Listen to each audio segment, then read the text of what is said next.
I've been doing some thinking about the Black Lives Matter movement and also a lot about transgender people and preferred pronouns.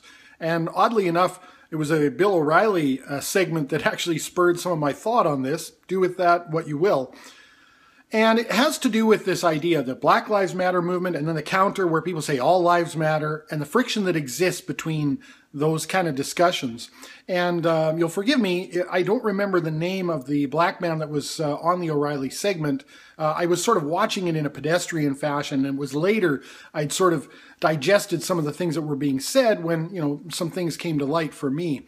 But he was basically saying that the mistake that people are making is that Black Lives Matter is not saying that, you know, sort of only Black Lives Matter or we're only focusing on Black lives. And what he referenced there was some talk in the 60s and 70s about black is beautiful. And he said that didn't mean that white isn't beautiful or anything else isn't beautiful. They were trying to make the point that, hey, this has been neglected and we're bringing it to light. And I thought, you know, the phrase really should be Black Lives Matter too. The simple addition of that would make, I think, all of the conflict and the friction go away, because it would be much more clear what they're saying. They're not saying all lives don't matter, but they're saying that Black lives matter too. And when people counter by saying, yeah, but all lives matter, white lives matter, etc., it takes the focus away from the point that they're trying to make, hence the friction. And I was thinking a lot about no platforming and the current, there's this, you know, current craze of ideological hot wars, which I warned about in videos past. And preferred pronouns, you know, there's a lot of friction there about, you know, what's a biological sex or gender of a person versus what they feel. And it strikes me that this is just sort of more of the same, because I don't think that transgendered people are trying to say that they're biologically the sex that they've transitioned to. They know that they're biologically not that. But their internal feelings, their internal person is what they identify with. And so much like, you know, you would tend to address someone in the way that they prefer when you meet them. I have people constantly ask me, do you prefer Mike or Michael? I could change my name entirely and say, actually, I prefer Antelope. I don't know. And people would by and large respect that, and they would address me. They do address me in the manner which I prefer. And I think when it comes to dealing with people who have, you know, any kind of whatever it is, transitions or gender dysphoria or any other, you know, sort of non-binary kind of gender identity, the respectful thing to do would be to address them in the way that they prefer. And the problem is we develop all this conflict and friction around this issue because people don't want to sway away from the biological gender issue. And so then you have social justice activists saying, well, then, you know, we need to develop these gender neutral pronouns and apply them to everyone, which actually doesn't respect then people who would prefer to be identified with the biological gender in which they were born. I don't particularly want to be called Z or whatever this craziness is. If we just respected people's individual preferences, their preferred pronouns, which means you got to tell me, right? Don't expect me to know. You know, I think it's reasonable to assume that people who appear male and people who appear female wish to be identified as such, and it doesn't take much to say, actually, I prefer to be identified as such or referenced as such. And if we live in a culture where people respect one another enough, we wouldn't even internalize that. We would just say, okay, oh, you prefer to be called Mike? Done. It's done because I respect you as an individual and as a human being. And it seems odd to me, too, because we don't want to give that any weight, any credence, this difference between biological gender and the gender that people identify with. Yet we'll give them all kinds of credence when it comes to the religious affiliation that they identify with. All kinds of freedom there. And I think that this is far more ingrained than religious, you know, ideology. You know, the sex that you identify with. I mean, I can't speak for someone who is not cisgendered, right? I can only speak for myself, but this is pretty deep-rooted. My gender identity is very, very deep-rooted.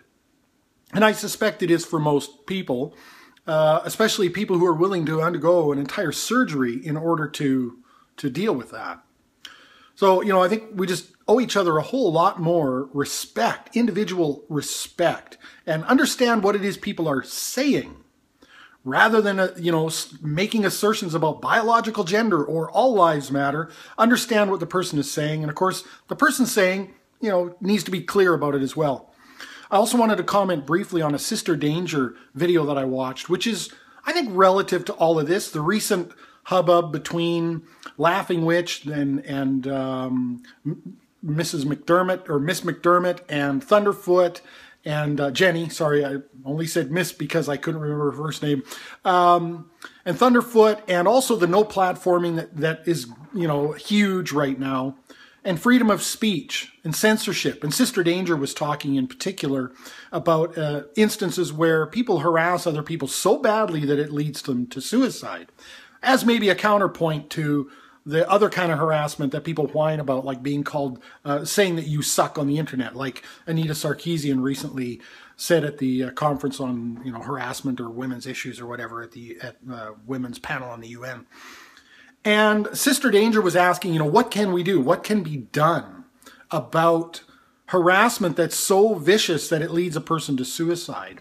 And, and how do we do that but avoid censorship? And I think, the biggest problem is, as I've said in previous videos, I think there's too much of a tendency of leaning towards ideological hot wars, not allowing the other person to have their point of view, but just lashing out and actually trying to do it in vicious ways that will silence the person. And this happens in all directions. Nobody's really immune except those individuals who never do it. But I mean, no ideological camp is immune. It happens all over the place. And I think the recent instance with Laughing Witch and Thunderfoot and all the other characters involved in that is a good example of that. This is an ideological hot war. And it tells me something not so great about us, I think. And that is, we're just not ready for this kind of a platform. Because in answer to Sister Danger, I think what needs to be done is for everyone to take personal responsibility for the things that they say and what they do, and to treat other human beings like human beings. And respectfully disagree, vehemently disagree, but don't let it, go to the point where death threats, rape threats, and other types of vicious harassment, including all the real world stuff that people attempt, like with Laughing Witch and Thunderfoot. Don't turn these into ideological hot wars. And I think what happens is people get so entrenched and so dogmatic that they just can't stand that someone else has a differing opinion. It's like the meme, come to bed, honey, I can't. There's someone wrong on the internet. And that drives people to, they just can't stand it that someone else has this opposing viewpoint. And I think the no platforming thing is a mistake as well. It's an attempt at censorship, but I think if their ideas are truly bad, the best thing you can do is give them a platform and put them out on the open marketplace of ideas and let other people respond and have debate and have discussion. The best thing is to talk more, not to talk less. But unfortunately, it seems like a lot of people are not capable of having these discussions without it devolving into threats and abuse and harassment. And I am not a proponent for censorship. That will destroy us. And so the other thing we have to remember as well is outside of real world stuff, like attempting to get someone fired or otherwise attempting to get someone abused, beat up, killed, maimed, whatever, no one can really affect your someone else's state of mind, right? Not without them being complicit, right? So the same things that might cause one person to commit suicide, another person might not even faze them in the slightest. And so we have to keep in mind that no one else, no one can really harm us in that sense unless we allow it. So there is, I think, a level of self-awareness that needs to take place in people. I mean, we all have the responsibility of using the internet and communing in this way. And I think you have to be self-aware. If you can't handle the heat, then you best remove yourself from the situation. It doesn't mean, of course, you can't use the internet, but it might mean that you need to disband from a forum. It might mean you need to close your Facebook page. None of these are essential. None of these are mandatory.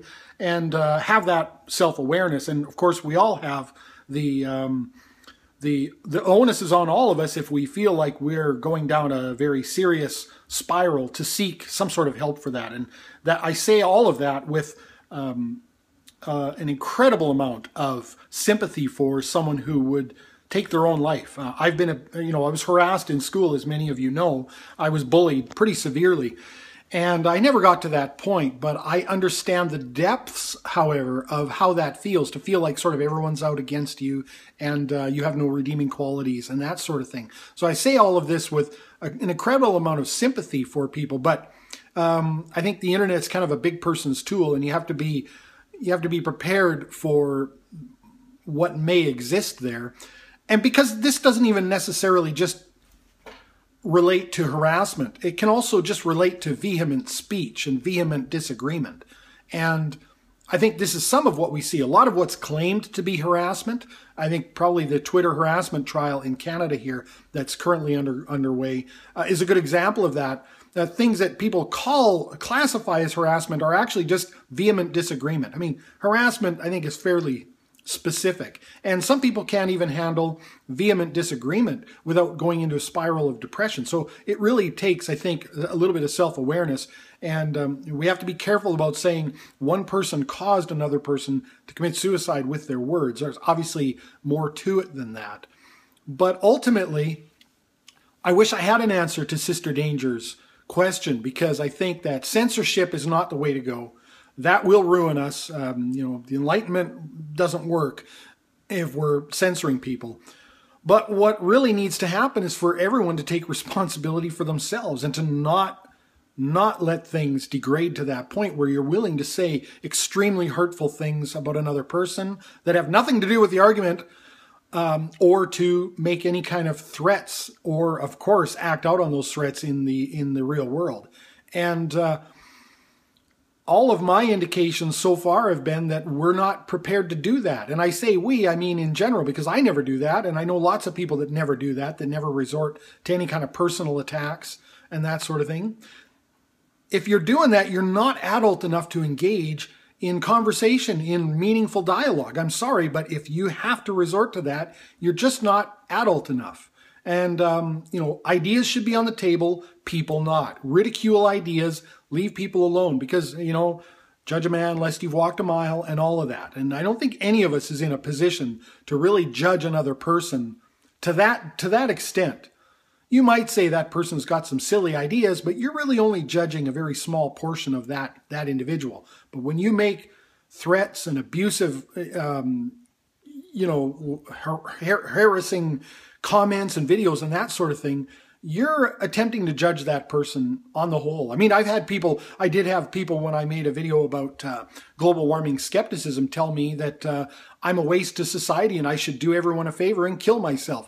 That's a pretty serious judgment of me as an entire person based on one particular area of disagreement, or not even disagreement, confusion maybe even, that the two of us had. So, I don't think that person, again, is adult, mature enough to engage in any kind of meaningful dialogue if they're willing to judge another person to that extent. So just a few thoughts I had on the recent ideological hot wars, which I warn against. I think it's a mistake. And also, other misunderstandings in communication and respect for other people, respect for how they want to be referred to, respect for their dignity, their autonomy, and that sort of thing. We've got a long way to go, I think, before we can truly call ourselves a civilized society. We just aren't there yet. Thanks for watching.